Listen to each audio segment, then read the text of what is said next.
ინტერნეტ ტელევიზია PKTV-ის ჟურნალისტი ანი ჩხეტიანი. რა თანხა შეადგენს საქართველოს პენსიის ოდენობა? მაშინ, როდესაც ლუქსემბურგში, რომელიც მსოფლიოს ერთ-ერთი ყველაზე პატარა ევროპული სახელმწიფოა, საშუალო პენსია 3700 ევროს აღწევს. არანაკლებ უზრუნველყოფილი არიან ამ მხრივ ბერძნები. ამ ყველაფრის ფონზე ალბათ უფრო იოლი წარმოსადგენია, რა მდგომარეობაში არიან ქართველი პენსიონერები, რომლებიც თვიდან თვემდე 160 ლარის მოლოდინით ცხოვრობენ. ნახოთ, რას ფიქრობენ რუსთავის მკვიდრი ამ თემასთან დაკავშირებით. გაგვეცანი თუ შეიძლება? ვართ რუსთავის მაცხოვრებელი. უშევარი. რა შეღავათი მოგიტანოთ 10 ლარიანმა ზრდამ? არაფერი. მნიშვნელოვანი არაფერი. როგორ ცხოვრობთ 160 ლარის ფონზე? ცუდად, რა ვიცი. ამიტომ ვარ დამეხმარო მე მაგალითად ვერ ვიცხოვრობდი, იმიტომ რომ ბავშვიც მეუღლე ავადმყოფი მყავს და ბავშვსაც პრობლემები აქვს და ვარ სხვის შემყურე და რა ვიცი.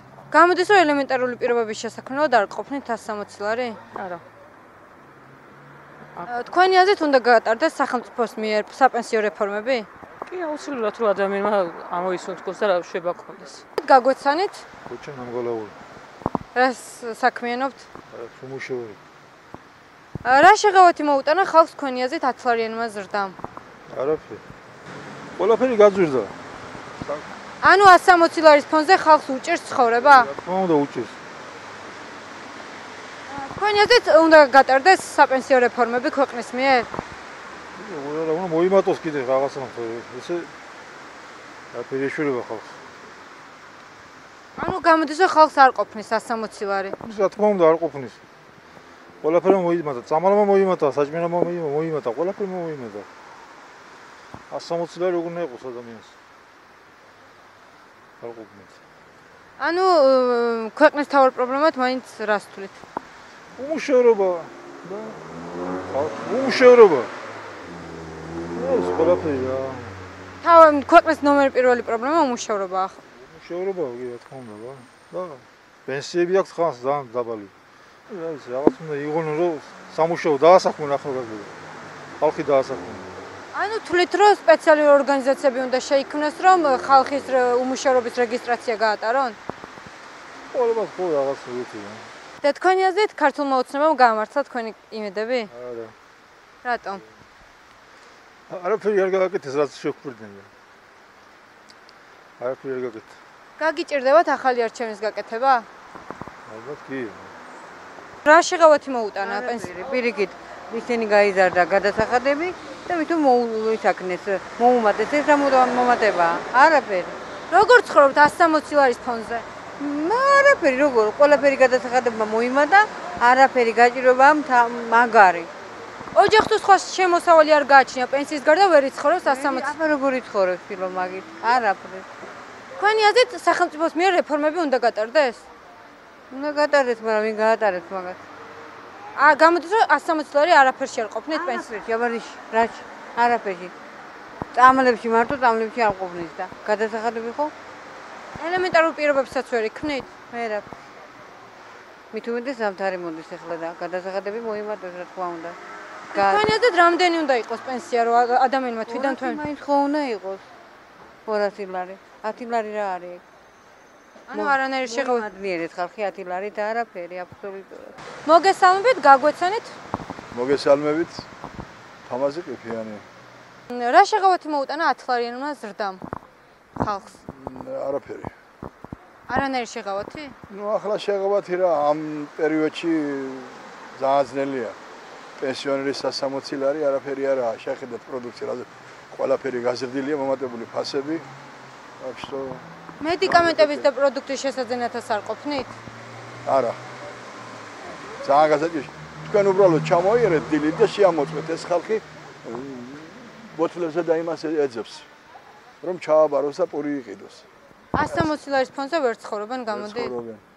ვერ ცხოვრობენ. აგერა დედამისის პენსიონერია, ჩემი მეუღლის პენსიონერია, მაგრამ და თუ ოჯახს სხვა შემოსავალი არა, გამოდის რომ 160 ლარის ფონზე ვერ იცხოვრებენ? ვერ ცხოვრებენ, ნამდვილად. ვერ იცხოვრებენ 160 ლარით დღევანდელ პირობებში ვერ იცხოვრებს პენსიონერი. მას მედიკამენტები სჭირდება. მედიკამენტების გარდა ჭამა უნდა.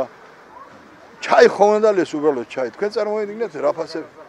დენი, გაზი, წყალი, ეს ყველაფერი ხო შედის იმაში რა გასა. და ამიტომ კარგი იქნება თუ გაზრდიან.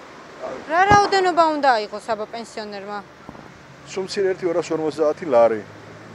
სულ მცირე. დიახ. დრო აი ეს ყველაფერს გაწვდეს.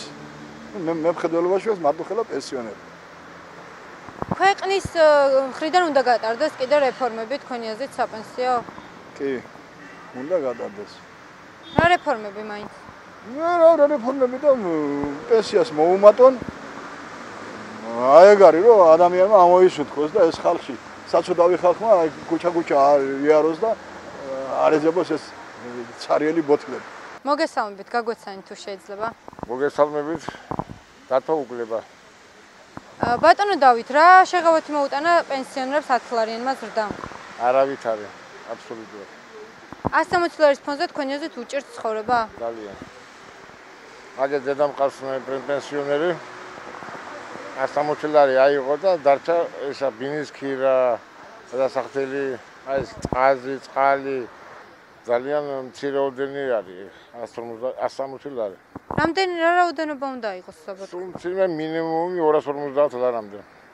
ქვეყნის მიერ უნდა გატარდეს ახალი რეფორმები საპენსიოს მხრივ? დიახ. აუცილებლად. აუცილებლად. უნდა უმაგესოდ არ იქნება. პენსიონები თქვენი აზრით 160 ლარის ფონზე იქნიან ელემენტარულ პირობებს? ვერა. გამოდის რომ თუ სხვა შემოსავალი არ გააჩნია ოჯახს 160 ლარით ვერ იცხოვრებს? ვერა. ვერ იცხოვრებ ვერანაირად. ნორმალურ ამ პირობებში და თუ ნორმალურად ცხოვრება თუ გინდა ვერ იცხოვრებ. აი შეიძლება აი მაგალითად დღეში თუ ჭამე ერთი პური და წყალი დალიო უბრალოდ. მაშინ შეიძლება ისეც საკითხავია. თქვენი აზრით ქართულმა ოცნებამ ქართველების იმედები გააცროა? კი. ანუ ოცნება არ ახდა? არ ახდა. და ახალი არჩევნების იმედი გააქვთ? მე უკვე დიდი ხანი არაფრის იმედი არ მაქვს არც ერთი არჩევნები. რამდენი ყოფ ვიყავ არჩევნებზე არჩეული მაქვს, იმდენმა გაამტყუნა. გაგიჭირდებათ ანუ ახალი არჩევნის გაკეთება? კი. ეჭვი მეპარება. და მოქმედი მთავრობის იმედიც აღარ გაქვთ? არა. 10 ლარი უბრალოდ წარმოიდგინეთ ახლა 10 ლარი დაამატეს ხო პენსიას. და ახლა ზამთარი მოდის. გათბობა უნდა ადამიანს ოჯახს ხო უნდა გათბობა. ცხელი წყალი უნდა, გაზი იხარჯება და ამიტომ ძალიან გაუჭირდებათ ხალხს 160 ლარი. ძალიან დიდი მადლობა. თქვენი აზრით რა შეღავათი მოუტანა ქართულ ხალხს 10 ლარიანმა ზრდამ? არაფერი. რომ უნდა მოიტანოს მითხარი. წამალი აგე გაძვიდა, პროდუქტი გაძვიდა, დოლარისაც წავიდა. რა უნდა მეიტანოს მითხარი. ანუ დოლარის კურსის ზრდამ გამოიწვია პროდუქტის ზრდაც? ეგ ჩვენ თავრობას ვუთხარი. იმათ ჯიბეში მიდის და ჩვენ ჯიბიდან კიდე მიფინავს. ეხლა 1% გადავიხადე. აი წელსა 12 რიცხვია. გამოდის რომ 160 ლარის ფონზე ხალხი ვერ არსებობს? მილო. პუიო გაძვიდება. პუიო გაგიძვიდება, რა უნდა მოი. აი მეთქარ. ოჯახს თუ სხვა შემოსავალი არ გააჩნია 160 ლარით ვერ იარსებებს? ოთხნივად სახში და 10 არ მუშაობ, გამოდივარ ტაქსავ და ორკაბიკს ვაკეთებ, აი ეგ არის. ანუ უმუშავრობის პრობლემაც არის. უმუშავარი აქვს, უარეს. ადრე ვაკეთებდი 20-ს, ახლა ვაკეთებ 10-ს მთელი წელში. ეს იმიტომ რომ დოლარის კურსმა აიწია? არ ვიცი რა. ეგ არის. გამოდის უმუშავრობა. აი მეტალურგებიდან ყოველ დღე ყრიან ხალხსა. ყოველ დღე. გამოდის რომ ქართულმა ოცნებამ ქართველების ოცნება არ აახდინა? ეგ უთხარი ღარიბაშვილი და პრეზიდენტს. რა ვუთხრა? რა უნდა უთხრა და რაც ახდება. აი რაც ახდება. რა ხდება? რა ხდება და უმუშავრობა ყოველ დღე იმატებს. ყოველ დღე. აბა გადი აი იგე ტაქსი, ამდენი ტაქსი გაბა გაიხედე. რატო დგენ ახალგაზრდა ბიჭები უმაღლეს განათლებულები. შენებელი კაცი ვარ, ინჟინერი კაცი ვარ და გამოდივა და მათხოვავთ ხელიდან გაწვენილი. რა რეფორმები უნდა გატარდეს ქვეყნის მიერ? საწარმოები, საწარმო უნდა შენდეს. პატარა იქნება, დიდი იქნება საწარმო. რო აშენდება ყველა დასახლება. აი მილიარდელები უყენან. ფულებს უმალავენ, ობი უჩნდება. აი გამოაჩინონ ფული და აშენონ საწარმო. თურქეთში მიდიან. ჩამოიყვანო მას. ანუ გამოდის რომ ხალხს ძალიან უჭირს ცხოვრება. კრიზისია. აი გაჭირების გაჭირება. აი უკანა ომიანობის აიყო ეგეთი კრიზისი როგორც ახლა არის.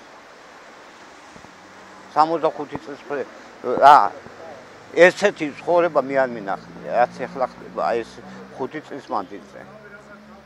უნდა წავიდეთ წინ, არა უკან. ჩვენ მივდივართ უკან. და წინ როგორ უნდა წავიდეთ? რაში ხედავთ? რაში ამ გამოსავალს? რაში და საწარმო. უნდა აშენდეს საწარმო. აი კახეთში ახლა აი ვენახები და ისე თქვა. დაფინანსავი მე 60 კაბიკი და 40 კაბიკა თუ ყუზენ ჩაიბარებდა, ღვინოს გაყიდი შენ 5 ლიტრას. აი მითხარ, გლეხმა რაკნას. აი მითხარ. ყუზენს 60-ად 40-ად ჩაიბარებდა, იმასაც წონაში მოატყუებ. აი გლეხმა რაკნას. მითხარ. რა თუნდა მაგას 24 ხო? გაგვეცანი თუ შეიძლება. დავით ალავიძე. ბატონო დავით, პენსიონერები ბრძანდებით? დიახ. 10 ლარი უნდა ზრდამ რა მოგიტანათ? 10 ლარიანი ზრდამ რა უნდა მეეტანა არაფერი მაგას. 10 ლარი რა არის? გამოდის რომ 160 ლარით ვერ არსებობთ? ნუ არსებობთ ახლა როგორც პენსიონერი ვიყოფინებს და ვარსებობთ. მეც პენსიონერი ვარ, მეუღლეს პენსიონერია და რაში ყოფნით 160 ლარი? ხავს ყოფნის პური და ვიცი აბა, სხვაში რაში უნდა გვეყოს. დოლარის ზრდასთან ერთად გაძვირდა ყველაფერი, გიჭირთ პროდუქტის შეძენა, მედიკამენტების შეძენა. ყველაფერი გაძვირდა ჯერჯერობით. გაძვირებულია ყველაფერი. აბსოლუტურად. აი ის რა ქვია, ხილბოსტანიც გაძვირდა და მედიკამენტების და ყველაფერი გაძვირდა თითქმის რა. რა მინიმალური ოდენობით უნდა აიღოს თანხა პენსიონერმა რომ იყოს თქვენი აზრით? რაღაც 250 რო იყოს ეყოფა. 200 მაინც. და თუ ოჯახს სხვა შემოსავალი არ გააჩნია, როგორ იმყოფინებს? ნუ რამის გაჭირებულად აბა, ეხლა ჩვენ სხვა შემოსავალი არაფერი არ გვაქვს ჩვენ პენსიონერები ვართ და ეგ არის გადასახდელი გვაქვს. ბევრი რაღაცები, ყველაფერი წყალი, შუქი ისენი და ბატონო დავით, თქვენი აზრით ქართულმა ოცნებამ ქართველების ოცნება არ აახდინა? როგორც იმედი გქონდა, ისე ვერ აახდინა. იმედი გქონდა ჩვენ მაგას და ხმა მივეცით ყველაფერი, მაგრამ ვერ აახდინა. ამ ყველაფრის ფონზე ახალი არჩევნების არჩევა გაგიჭირდებათ, ახალი არჩევნის გაკეთება? ნუ რა ვიცი, ნახოთ აბა როგორ იქნება საქმე. და მოქმედი მთავრობის იმედი კიდევ გაგაჩნიათ? არაფრის იმედი აღარ გამაჩნია. მოქმედი მთავრობის. არ გამაჩნია იმედი. ანუ თქვენი აზრით ხალხი აღარ დაუჭერს მხარს ქართულ ოცნებას? მე მგონი არ დაუჭერს. და რაში ხედავთ აბა ქვეყნის წინსვლას? ვის ხედავთ ქვეყნის სათავეში? არ ვიცი, ჯერჯერობით არ ვიცი და ახლა რომელს უნდა მისეხმა, არ ვიცი. ჯერჯერობით არაფერია, ჯერ გურკვეველია და შემდეგ ნახოთ აბა როგორ იქნება. ვინც ამოაყენებს. და მთავრობის მიერ რა რეფორმების გატარებას ელოდებით კიდევ? რა ვიცი, აბა რა გითხრათ ახლა, რა რეფორმების ყველაფერმა მოიმატა და რა ვიცი. თქვენი აზრით ქართველი ხალხი ამ დოლარის ზრდამ უკან დასწია? აუცილებლად უკან დასწია. ხალხი გაჭირებულია, ზოგს კრედიტი ქონდა გამოტანილი, მაღაზიები გახსნეს. ხო და ეხლა მაგალითად რამდენი მაღაზია დაიკეტა რუსთავში. იმიტომ კრედიტს ვეღარ იხდიან. გამოტანილი ბანკებიდან და გაჭირებაში არის ძალიან ხალხი. რამდენიმე მაღაზია დაიხურა. მოგესალმებით, გაგვეცანი თუ შეიძლება. გამარჯობა, მე ვარ მარიამ ქიქავა, მე 11 საჯარო სკოლაში ვსწავლობ, მერვე კლასელი. თქვენი აზრით რა სახის რეფორმები უნდა გაატაროს სახელმწიფო მუშაობასთან დაკავშირებით? ალბათ იმის, რომ საკმაოდ ბევრი სამუშაო უნდა იყოს საქართველოში, იმიტომ რომ მე თვითონ დეი და საზღვარგარეთ მყავს იმის გამო, რომ სამუშაო ადგილები არ არის არსად. და მე ვფიქრობ, რომ უნდა იყოს ისეთი წესები და ისეთი მთავრობა, რომ ადგილები იყოს სამუშაოს. თვლით თუ არა, რომ უნდა შეიქმნას სპეციალური ორგანიზაციები, რომლებიც დაკავდებიან უმუშევრობის რეგისტრაციით? რა თქმა უნდა, კი, უნდა იყოს. ყველანაირი შანსი, ყველანაირი ის უნდა იყოს, რომ გაჭირებულმა იმუშაოს. იმიტომ რომ არანაირად არ აქვთ მათ საშუალება, რომ იცხოვრონ. თვლი ნომერ პირველ პრობლემად უმუშევრობას ქვეყანაში? რა თქმა უნდა. ძალიან დიდ პრობლემად ვთვლი. ნუ უმუშევრობა საქართველოში. ძალიან დიდი მადლობა. გამოდის, რომ პენსიონერებს საკუთარი პენსია ელემენტარული პირობების შესაქმნელადაც კი არ ყოფილით. ანი ჩხეტიანი, ცოტნე ლაგვილავა. მადლობთ ყურადღებისთვის.